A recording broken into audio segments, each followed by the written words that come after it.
না আজি অখিল গগৈ জামিনৰ শুনানি দিন আছিল আৰু এনআইৰ পক্ষৰ পৰা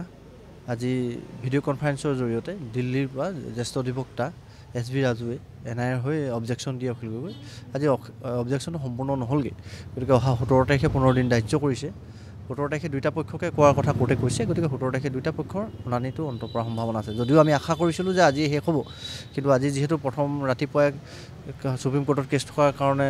এনআইৰ অধিবক্তাজনে আৰ্গুমেণ্ট কৰিব নোৱাৰিলে গতিকে পিছবেলাৰ কাৰণে সময় ল'লে আৰু পাছবেলা যেতিয়া 4:30 বজা হৈ গ'ল 4 বাজিলে তাৰপিছত আৰু কোৰ্টৰ শুনানিটো আজি স্থগিত ৰাখিব লগা হ'ল গতিকে আজি অখিল গগৈ যিটো শুনানি অন্ত পৰাৰ কথা আছিল আজি নহ'ল আমি আশা ৰাখিছোঁ অহা 17 ডিচেম্বৰ তাৰিখে সম্পন্ন হ'ব আৰু উইণ্টাৰ ভেকেশ্যন আহি আছে উইণ্টাৰ ভেকেশ্যনৰ আগত